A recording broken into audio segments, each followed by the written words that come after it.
안녕하세요. 일산청소학원에서 영어를 가르치고 있는 조정현입니다. 자, 오늘 우리가 이야기할 점은 지금 우리 영어 공부 잘 하고 있는 걸까요?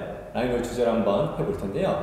자, 일단 우리가 지금 준비하는 시험은 수능이잖아요. 그러면 수능을 공부하면서 우리가 뭘 어떻게 해야 될까요? 일단 주변에 있는 친구들 한번 살펴볼까요? 주변의 친구들을 보면 이렇게 오프라인에서 영어 수업을 듣는 친구들도 있고요. 그 다음에 온라인으로 인터넷 강의를 듣는 친구들도 있고, 그 다음에 혼자서 좋은 영어 교재라는 것을 가지고 이렇게 공부하는 친구들도 있는데, 자, 근데요, 항상 여러분 있잖아요. 공부를 하는 건 목적에 맞는 공부를 하는 것이 필요한 거죠. 우리가 지금 결국은 잘하려고 하는 것은 수능에서 좋은 점수를 받으려고 하는 거니까요. 그럼 정말 수능을 잘 하려면 수능이라는 시험이 어떤 것이고, 수능에서 나오는 영어라는 것이 우리가 알고 있는 영어와 어떤 차이가 있는지 그걸 알고 가는 게 필요하겠죠. 사실 그 이야기를 드리려고 이렇게 영상을 찍게 되는데요. 끝까지 잘 들어보시면 이 짧은 영상을 통해서 얻어갈 수 있는 것이 꽤 있다는 거 알 수 있을 겁니다. 잘 듣고 따라와 주세요. 자, 그러면요. 첫 번째 문장하고 우리 두 번째 문장, 결국은 수능 영어에서 독해 문제가 될 텐데요. 자, 일단 첫 번째 문장하고 두 번째 문장을 쭉 한번 살펴보면 어떤 차이가 있나요? 물론 첫 번째 문장은 좀 짧고요. 그 다음 두 번째 문장은 길고 읽기 싫다는 느낌까지도 들어요. 자, 그러면 수능은 어떤 문장을 좋아할까요? 첫 번째 문장을 좋아할까요? 아니면 밑에 나오는 두 번째 약간 길고 복잡해 보이는 문장을 선호할까요? 물론 둘 다 나옵니다. 자, 그러나 수능은 이렇게 뭔가 길고 복잡한 문장들을 선호하기 때문에 영어가 좋아하는 문장과 수능이 좋아하는 문장이 차이가 있음을 알고, 수능이 좋아하는 길고 복잡한 문장을 잘 읽는 연습을 먼저 할 필요가 있다. 첫 번째, 수능을 잘하려면 수능이 좋아하는 영어 문장에 익숙해져라.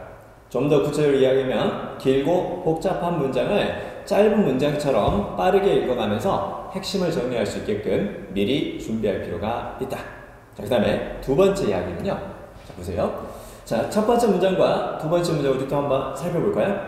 첫 번째 문장은, 자, 나는 커피를 끊으려고 했지만 그러나 항상 피곤함을 느꼈다. 이렇게 해석이 되고요. 그 다음 두 번째 문장은, 여기서 레프리는 그 심판이죠. 그쵸? 심판이 날카롭게 휘슬을 불었고, 괜찮나요? 자, 그 다음에, 자, 그리고 옐로 카드를 제시했습니다. 참고로 여기서 프로듀스는 만들어내다는 뜻이 아니라 상대방에게 앞으로 뭔가를 제시하다는 뜻이겠죠? 그쵸? 자, 그리고요. 자, 그러나 이번 한 번은 그건 나에게 가고 있는 것이 아니었다.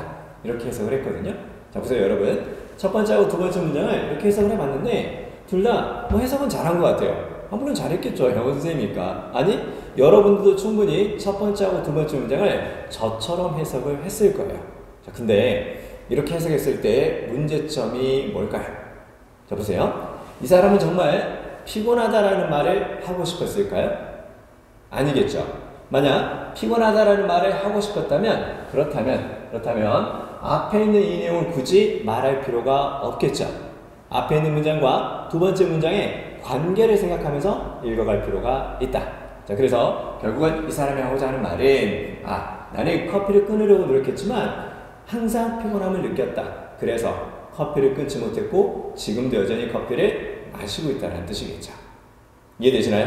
자, 그 다음에 두 번째 문장 보세요. 두 번째 문장은 심판이 휘슬을 불었고 옐로 카드를 제시했지만 이번 한 번은 나에게 가고 있지 않았다. 참고로 여기서 이제 가리키는 건 당연히 앞에 나오는 옐로 카드가 될 거란 말이에요. 그럼 이게 무슨 뜻일까요? 심판이 휘슬을 불었고 옐로 카드를 제시했는데 이번 한 번은 내게 아니었더라, 그 뜻이죠. 보통 옐로 카드는 누구 거였는데 내 거였는데 그 뜻이죠. 그래서 이 문장 같은 경우는 이렇게 이해할 필요가 있는 거죠. 나는 무엇에 익숙하다고? 벌칙을 받는 것에 익숙하다고. 무슨 말인지 이해되시나요? 즉, 두 번째 드리고 싶은 말씀은 뭐냐면요, 이렇게 그냥 단순히 한글로 옮기는 것, 한글로 해석하는 것, 그게 중요한 것이 아니라 표면적 의미가 아니라 문맥적 의미를 읽을 필요가 있다. 이 짧은 홍보 영상을 통해서요, 우리가 앞으로 영어 공부를 할 때 무엇을 하는 게 필요하다고요? 첫 번째, 수능이 좋아하는 문장에 익숙해져라. 두 번째, 표면적 의미가 아니라 죄송합니다. 단순히 해석만 하려고 노력하지 말고 그 해석이 바로 문맥적 의미인지, 즉 문맥을 통해서 내가 파악하는 의미와 동일한 것인지 확인할 필요가 있단다. 알겠습니까? 자, 그래서요. 자, 결국은 좋은 등급을 받으려면 우리는 앞에서 이렇게 수능 영어의 특징과 우리가 수능 영어를 봤을 때 포인트가 무엇인지 기억하는 것도 중요하고요. 그 다음에 자, 연계 문제 있죠. 그렇죠. 물론 직접 연계는 아닙니다. 간접 연계지만 일단 EBS 연계와 그 다음에 비연계 균형 있는 학습이 또 필요하다는 점과 그리고요. 취약점을 집중 분석하고 보완하는 게 필요하다. 듣기가 약하다면 듣기에 어떤 부분이 약한지, 독해가 약하다면 독해만 그냥 약하다 이렇게 생각하지 말고 나는 빈칸이 약해, 나는 주제가 약해, 나는 순서 배열이 약해 이런 식으로 구체적으로 취약점을 집중 분석 보완할 수 있는 학습을 하는 게 필요하다. 자, 그리고요. 세 번째, 당연히 어휘 때문에 그 다음에 복잡한 구문 때문에 문장에 대한 이해가 잘 안 되는 경우도 생기거든요. 그래서 꾸준히 어휘하고 구문 학습을 할 필요가 있고요. 그 다음에 네 번째는 아무리 절대평가라 하더라도 단순히 등급에만 관심을 갖지 말고 1등급이라도 내가 몇 점으로 1등급인지 2등급이라도 내가 몇 점으로 2등급인지 원점수에 관심을 가져야 약간 불안하다면 좀 더 열심히 공부하고요. 그 다음에 안정적인 점수라면 그걸 유지하기 위해서 계속 공부할 수 있는 좀 더 구체적인 동력이 생길 겁니다. 자, 여러분요. 마지막으로요. 나만의 오답률 상위문항을 파악하는 것이 필요하다. 즉 나에게 가장 어려운 문제는 무엇일까? 내가 가장 많이 틀렸던 문제는 무엇일까? 거기서부터 출발하는 겁니다. 약점 보완이 필요하다는 얘기하죠. 약점 보완은 결국 내가 읽었던 문제에서 자주 틀리는 것이 무엇인지 이걸 먼저 생각하면서 그것부터 보완하자라는 거죠. 다른 친구들이 많이 틀리는 오답률 상위 문항이 중요한 것이 아니라 내가 자주 틀리는 문제, 내가 어려워하는 문제가 무엇일까?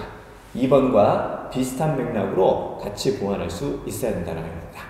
여러분 지금까지 그 수능에 대해서 그리고 내가 좋은 등급을 받으려면 어떻게 해야 되는지 말씀을 드렸거든요. 자, 한 가지만 더 강조하면요. 여러분 수능이 있잖아요.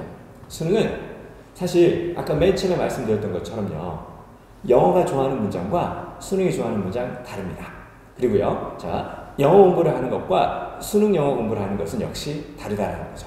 수능은 수능을 잘 알고 수능을 잘 하는 곳에서 어디에서? 일산청소학원에서 여러분과 같이 공부했으면 좋겠습니다.